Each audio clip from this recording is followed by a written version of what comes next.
Hi, Krishna, and welcome to our boot camp. Today is going to be a little bit of shaking up because some poison may have come out. So we're going to process this poison.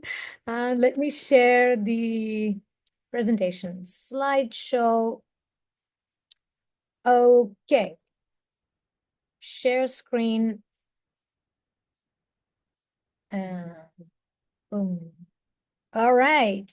So today we're going to go into practical topics such as understanding karma. Ta-da! My favorite subject because I'm an astrologer and it's been my profession dealing with people. So thank you for giving me this opportunity to focus on this today. So I see a lot of patterns as clients, with my clients. And many people come seeking answers. They desire stability, some desire marriage, some desire prosperity, some desire peace, good health. But when we discuss the actual path to lasting happiness, solutions through different methods. One sense, spirituality is connected to astrology because astrology leads us to spirituality if done correctly. But however, when people are told to do spiritual practices, charity, to cultivate higher consciousness, they don't take it seriously. They only focus on I want to solve this particular problem right now. And then they keep postponing that lesson and it keeps incrementing their intensity of learning the lesson. So they hesitate. So I'm frustrated. Okay. Let me say, I'm frustrated. I tell my clients, I don't need your money. Don't even come to me if you don't understand karma, if you don't understand the purpose of astrology. So the point is, I don't want your money. Actually, I want you to do the right thing so you can get out of cycle of karma, because people want good karma without putting the necessary spiritual effort. So that only increases their suffering. So today, I want to focus on how karma is not punishment, but it's actually a path of learning and growth. And through self-reflection, we can transform our life's challenges and really turn that into spiritual wisdom. And it's really worth it to do that. Okay, so that's very simple presentation today. Nature of karma, the cause and effects. We know Bhagavad Gita basics. Karma is eternal. That it's a law. Karma is not eternal, I mean to say, but karma is a law that binds us. It binds every living entity into this material world. Krishna is eternal, and karma is not eternal. And so as if we think, if I solve this problem, it'll be eternal. No, even the solution to the temporary problem is temporary. And so in Gita 4:17, Krishna actually clearly says that the intricacies of karma is very difficult to understand. Every action, every thought, every desire creates an imprint, samskara, in our subtle body. And these imprints, they generate results. And those desires make us act in certain ways, certain patterns, good, bad, mixture. People often come to me because they're burdened by the consequences of the past actions, but they're unwilling to take corrective spiritual measures. And I tell you, I just feel so sorry for sometimes for people, because they could very easily release this karmic burden and they could really embrace spirituality and really rise above, but they want to be bound by karma. They want to go and get stuck. Prahlad Maharaj actually says that people, they are so attached to they embrace the karmic bondage and they keep suffering instead of choosing liberation. So in our recovery, we're speaking about don't seek shortcuts. That's our theme today. No shortcuts, whether it is in making money or making your followers, making spiritual advancement, wanting to get acceptance in a spiritual community. We don't look for shortcuts. An astrologer can only predict a favorable period, but the favorable period, what it will be, will depend on you. What are you going to do with that period? Or have you the preparation to use that favorable period? So they forget that real transformation actually comes from the seeds that you're planting. So we are today looking at those seeds. Good karma cannot be outsourced. It's cultivated through consciousness, discipline, choices, and so on. Sometimes we want to run away from the lessons. How many of you are in the club? We want to move the club, but I think you're still in that club. Well, I want to run away from the lessons, and it only postpones my pain. I am a proof for that. So in Kali Yuga, of course, the hallmark of people when we have to face our lessons is impatience. So we want to live in an era, in a century where people want immediate gratification without enduring the process. And they work tirelessly in corporate jobs, spilling their prana, putting your energy into serving a company. You don't even know why they're doing what they're doing, that particular company, into pursuits that sell your soul. It exhausts your soul.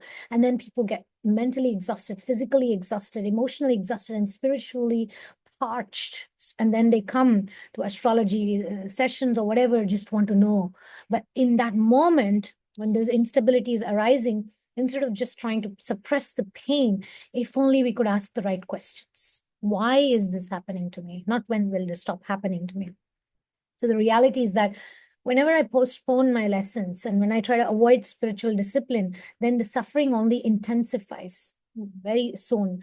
And so imagine somebody who has a deep wound, who refuses to take treatment. And because they fear pain of cleaning it, what happens? The infection spreads and then the pain only multiplies. And unfortunately, I see even with top leaders, not only top political leaders, sometimes even people in spiritual movements become leaders, but they are only festering that wound with more and more bacteria and infection. So similarly, service, prayer, austerity, tapodivyam putrakayena sattvam. Whenever young people come to me with problems with marriage, not getting married, or problems in marriage, or family issues, etc., I always like, the akama sarvakama va moksha kama udharadi. Bhagavatam says that it's okay to have desires, but approach Krishna. But if we are just giving our energy to corporate companies, society, what people are thinking about me, this and that, and we're not investing in spiritual efforts, spiritual endeavors, pleasing Krishna, basically, ultimately, essentially, that's what activates even astrologically the good Jupiter. Good Jupiter is to be able to get good husband, good. And if you don't have yet something you want, whether it's husband, whether it's job, whether it's money, whether it's children, whatever those happiness giving objects or goals, it means if you don't already have it, it means that you're not qualified yet. And the only way to get qualified is not going to astrologers, not to try to shortcuts. It is by serving Krishna. Tivrena bhakti yogena. When we invest tivrena, even if I have a desire that I want something particular thing, maybe a husband, maybe a specific situation, whatever. But if I give myself to finding that spiritual connection to the Lord, charity, service, prayer, mindfulness, then those karmic wounds will not keep increasing. And I am very sad to see a lot of women in their, even their 30s and what to speak of in their 40s, being completely drained because of the selfish way of living in relationships, dishonesty, codependency, all these things makes people exhausted. And I have felt broken emotionally, mentally, spiritually, because the lessons will return in harsher ways if I don't take care of those broken relationships, financial loss, health issues, whatever those things are. If I don't address it in a soul way, surrendering my soul to Krishna, instead I surrender to anything else, any other substitute, it only will cause me more pain. And that's what is life. And I look at people and I feel really sad. And I don't know what to do except doing these seminars and creating awareness, holding these meetings, so we can come out of that illusion of security in the material world. So what we are learning today, practically, what helps, okay? This is based on a lot of research that I've done, both as an astrologer and as a bhakti yogi and as a addict of validation and seeking approval.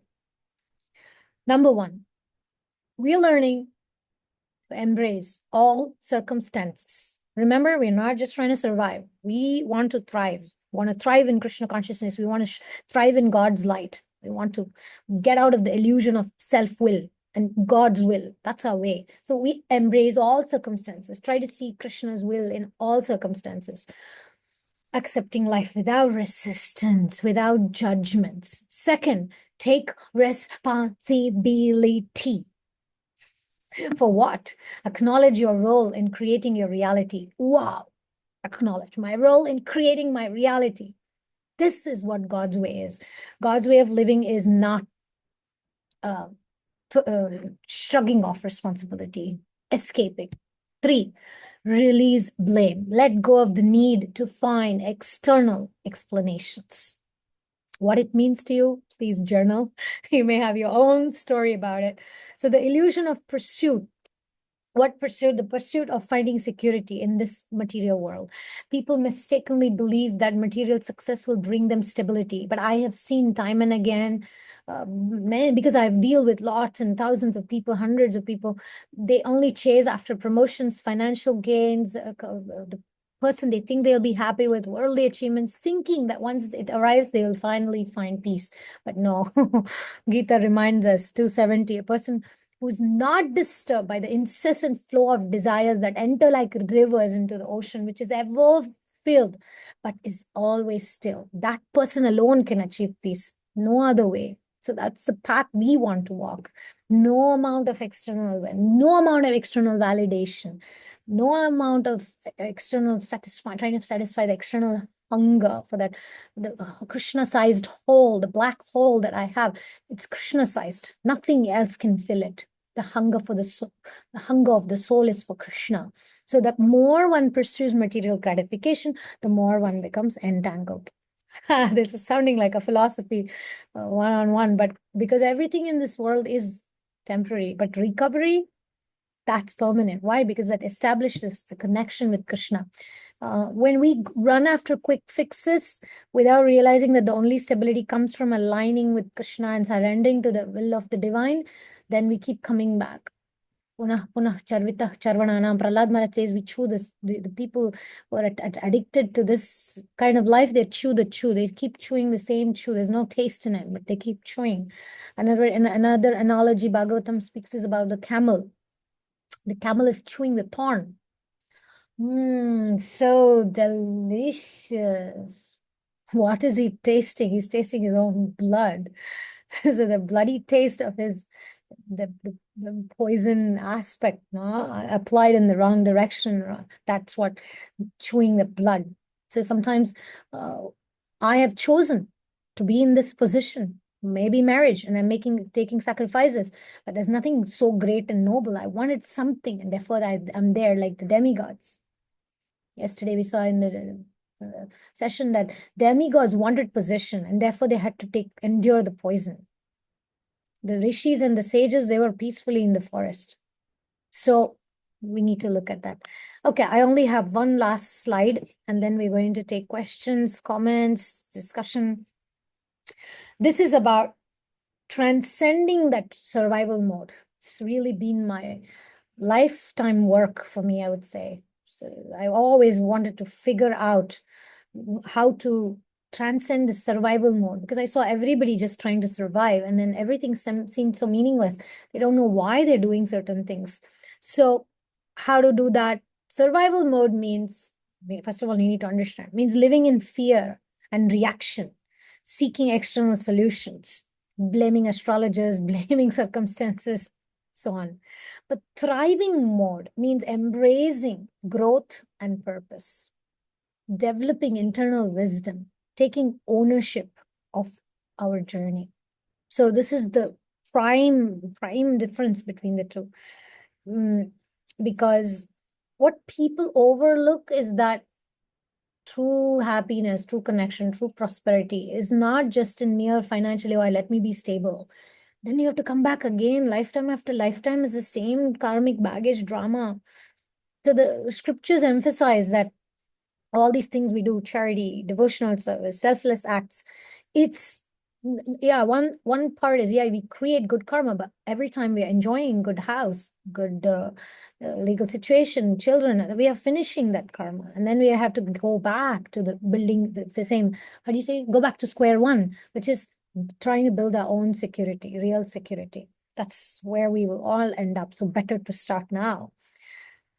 And sometimes I like when people are really desperate and they look for solution. Then we come to the boot camp, we do the meetings, we do the things, and then we get it. And somewhere who are not yet hit the rock bottom, they won't find that drive. So it means that maybe next lifetime, maybe after several years, but it's the same cycle. So when we give ourselves in this path of I want to and be in a thriving mode, when we give with a pure heart in whatever may be our circumstances, then we invite Krishna, divine grace into our lives. And then we are it's easy to do charity because we know the real purpose of doing the charity. We're not just trying to escape suffering. We're actually rising above just survival mode. And also sadhana, it purifies us. Also, it changes our trajectory, it changes our patterns, it heals us. And Kali Yuga is very difficult. It's very difficult because people are resistant. We find resistance all around. It's not easy to do this recovery work, but that's why I called it a boot camp, so that we do it with that intensity. So where are you? Today's question is, where are you pouring your energy into? Overthinking, fear, living in fear, living in reaction, seeking external solutions, blaming the circumstances or other people. Where is your energy flowing?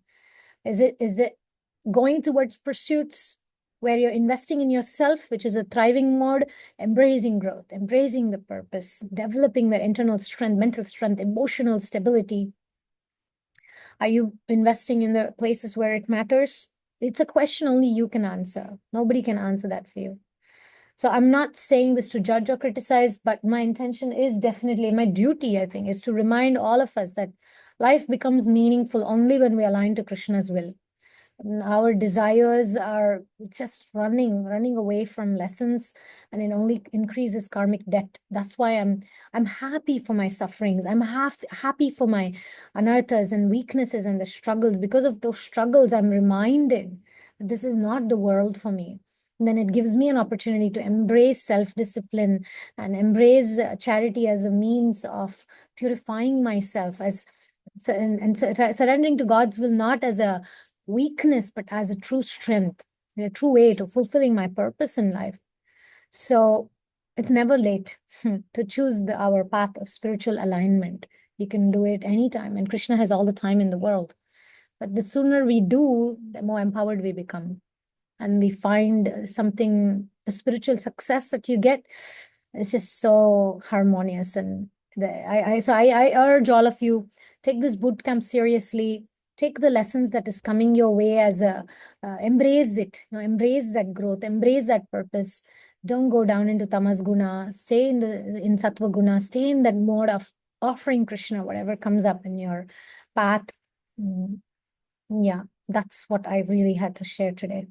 Thank you for listening. And if you have any comments, questions, please, let's have a fired up discussion. Stop the share. Like I said, only my face will be seen in the recording. So I see you. I see you though.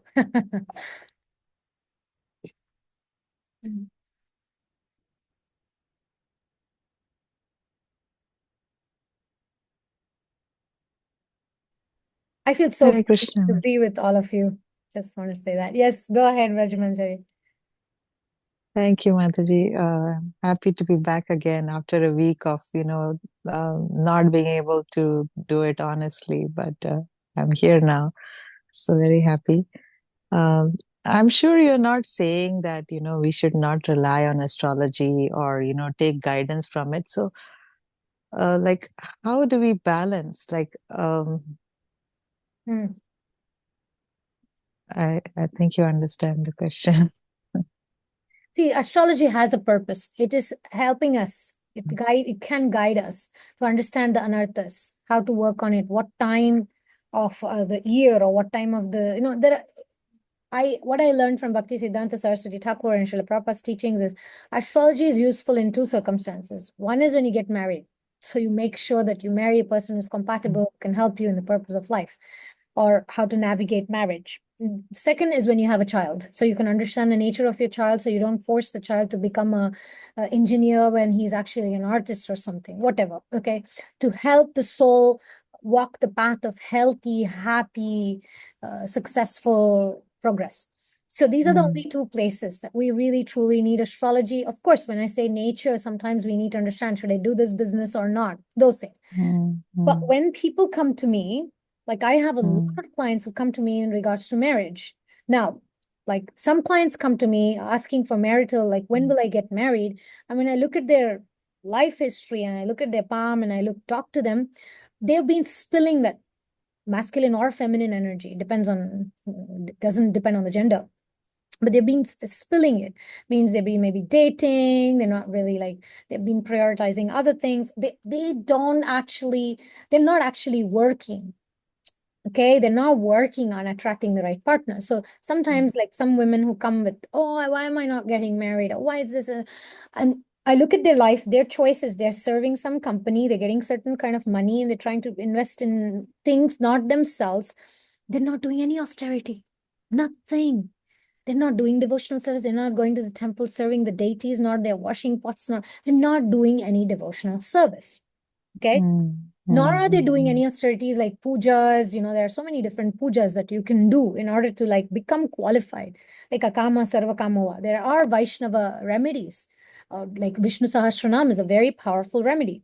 By chanting mm, Vishnu Sahasranam, there are 108 mantras and there are 108 divisions of the stars. There are 27 stars divided into four. There are 108. So depending on which aspect of your life you're working on, life is like a kingdom. Every planet shows you a specific area of your life. When you chant that mantra, it remedies that planetary problem. They don't want to do that either. So the point is, mm, when you go to astrology, you need to follow the remedy. So if you go to a doctor and the doctor tells you, don't eat this, do this exercise, if you don't do it, what's the point? That's why I tell people, don't come to me if you're not ready to do those remedies. If you're not really ready for a change, what's the point of going to the astrologer? And there are so many mm, astrologers, their only source of income is astrology reading. So they will, of course, tell you, come, come, come, and they'll tell you what you need to hear. That's most of 90, I don't know, 95% of the business is like that. That's why I wrote this book, How to Mess Up Your Life with Astrology. And people just say, yeah, I'll tell you, okay, but comfort it. If you have a serious wound that's getting infected and the astrologer doesn't actually tell you, your mentality is the problem, your wife is not the problem, or whatever, your husband is not the problem. You got to work on yourself. And if somebody, like, there are different karmic lessons, okay? Somebody's not mm, finding a partner, maybe it's pride. Maybe sometimes I know people who come with this list. I want him to be like this, and he should have money, and he should be really good looking. And this woman will be ugly, they're not rich. And then I'm like, why should the guy marry you? They don't think like that. So sometimes people are in illusion. I will find a partner like this, like this. Why? Just because they have a little bit of something. So sometimes we expect that astrology should fulfill my desires. No, astrology is not meant to fulfill your desires. Astrology is meant to guide you where you're going wrong. It's meant to redirect you on the path of Dharma. It is meant to tell mm, you that this is where you're messed up. Okay, I mm, don't even want to mm, use like bad words, but sometimes I get so frustrated. People are like just so bloody ignorant that they don't know that all this karma that they're experiencing is meant to teach them the lesson. They just want to push it under the carpet and they don't want to deal with that. And they just want to wear some stone and who knows what, a yagya, whatever. A yagya is not going to fix your character. It can only give an opportunity to strengthen what you're truly working on. So there is a lot of misunderstanding about why people go to astrologers, the purpose. Sometimes even people chant Hare Krishna Mahamantra for material benefit, right? So astrology is very much like karma kanda, or like, what do you call it? Like they want to know, it's a mundane, most of the time, most people that come for astrological mm, consultations have a very mundane motivation.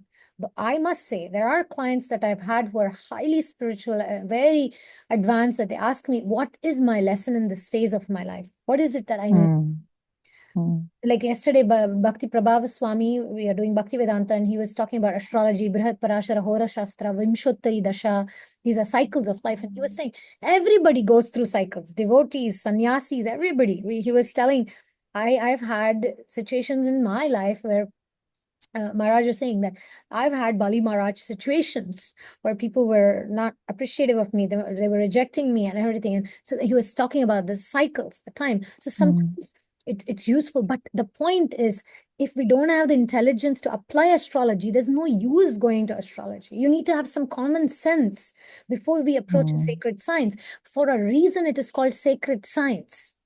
It's not mm, called mundane science. It's a sacred science. Astrology is Jyotish. Jyotish Vidya is the light of God. Jyoti means light. Isha means God.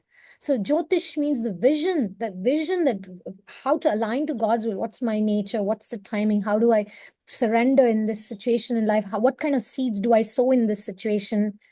Right? Mm. So Mm. there's a purpose. If astrology's real purpose is understood, then it's worth it. Otherwise, you're going to mess up your life with astrology. So Mm. it's a very thin line. It's not that astrology is bad or useless. Sometimes astrologers are imperfect and our approach to astrology is wrong. Anyway, please read that Mm. book, How to Mess Up Your Life with Astrology. It's a good book that clarifies that. I read the whole book, Madhuri. It was very good. Thank you. Yeah, thank you. So there's a question in the chat box. How can I understand the lessons learned from the situation? Are there any steps? Yes. So first step is accepting powerlessness, accepting that Krishna has the power, I do not have, and handing over that particular situation, whatever the life circumstance might be. It's easy to say than when we're going through it. That's why I'm saying I'm grateful for my weaknesses, because those weaknesses got me on my knees, begging for Krishna to interfere. So that's the step. Like I said, step one is powerlessness. Step two is Krishna is powerful. Third step is getting on my knees and asking for that right help, allowing Krishna to interfere in my life. And then the rest of the steps we'll discuss later. We're still in step two. Step three onwards, we get ready. But the answer is yes. At least in this boot camp, there are 12 steps. So welcome. Welcome to the program. And how we can understand is by Guru Sadhu and Shastra, in short, but how that we will apply that, there are different methods. So here we're trying to apply these steps of Anartha Nivritti, Mana Shiksha, looking at the mind, analyzing the mind and with mindfulness, focus, not mindlessly doing things, asking the right questions. Why? Why am I going through this, Krishna? Please reveal to me. And he reveals. Yesterday I was thinking, how do I articulate the topic of step two? I had very vague ideas, and then I was praying, and then I came to our Bhagavatam discussion, and then I got my answer. So like that, through the holy name, but we have to ask it. We have to ask. We're getting there, now tomorrow we'll step more into step three, how do we ask? How do we get into that mood? So there are steps here. We have so far covered the two steps. One is that I cannot understand the lessons by myself. That's one step. The second step is Krishna can help me. And how do you say? Stay tuned for the next steps, next episodes of the Netflix series, Bootcamp of Anartha Nivritti, which nobody wants to come. Yes, Lakshmita, go ahead.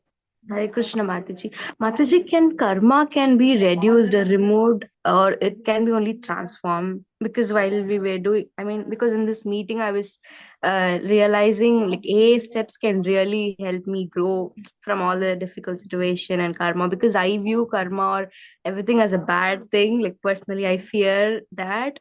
So this was like really hopeful. But then I just got other question, like especially spiritual practices and everything, do they reduce the karma? Yeah. So there are different types of karma. There's prarabdha karma, there's aprarabdha karma. You remember the types of anarthas in our Yeah. handout. So similarly, we also have karma, which are different, right? There's good karma, there's bad karma, there's mixed karma, all that. So you want to know the truth?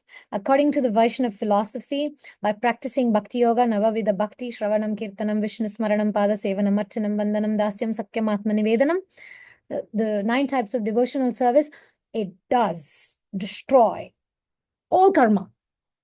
Yes, all, good and bad.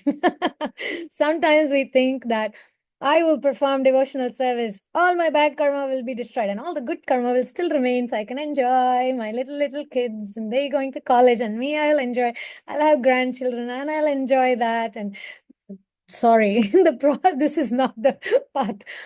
The Krishna conscious philosophy says that by performing bhakti yoga, shubha ashubha phale, like good karma and the bad karma, both will be destroyed. Why?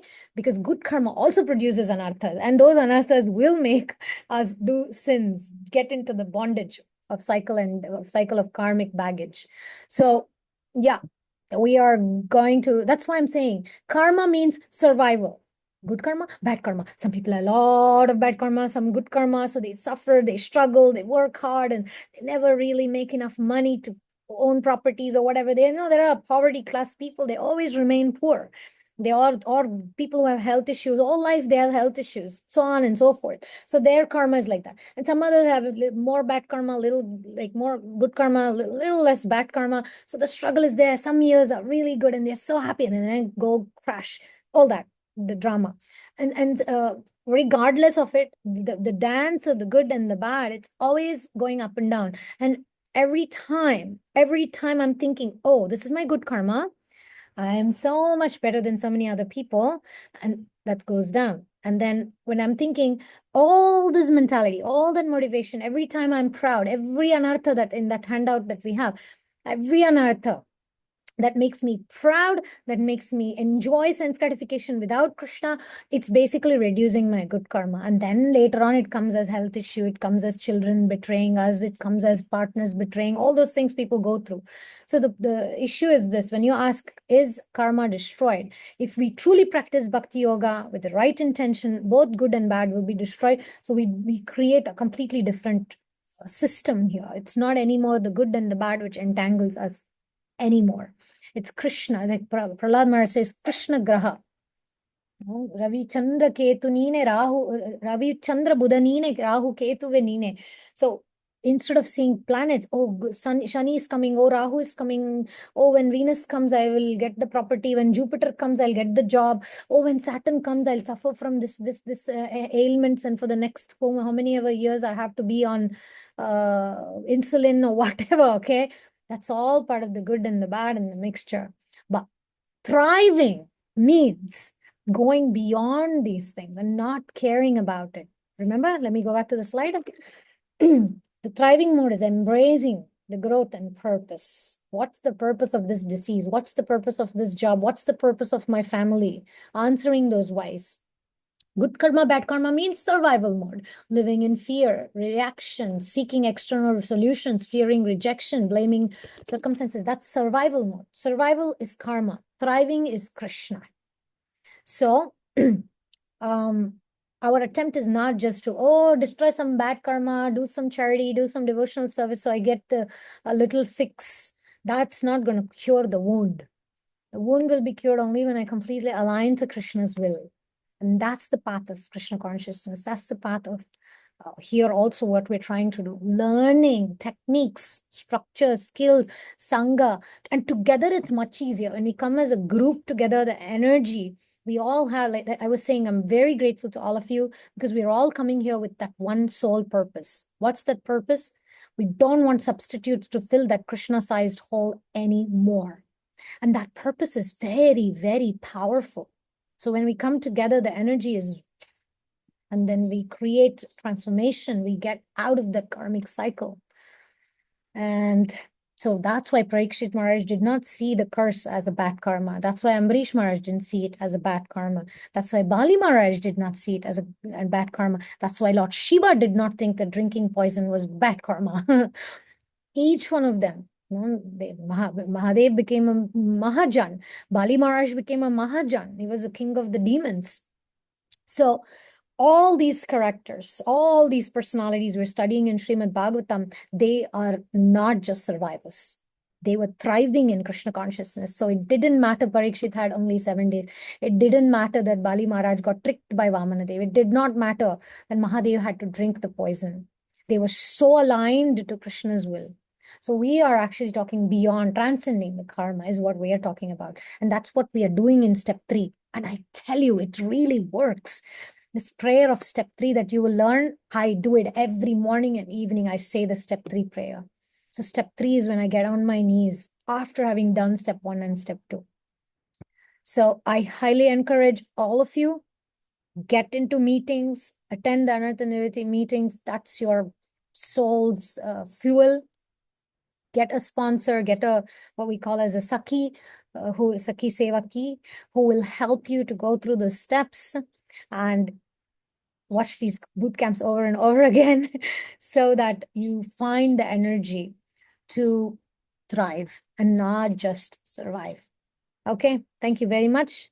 Hare Krishna.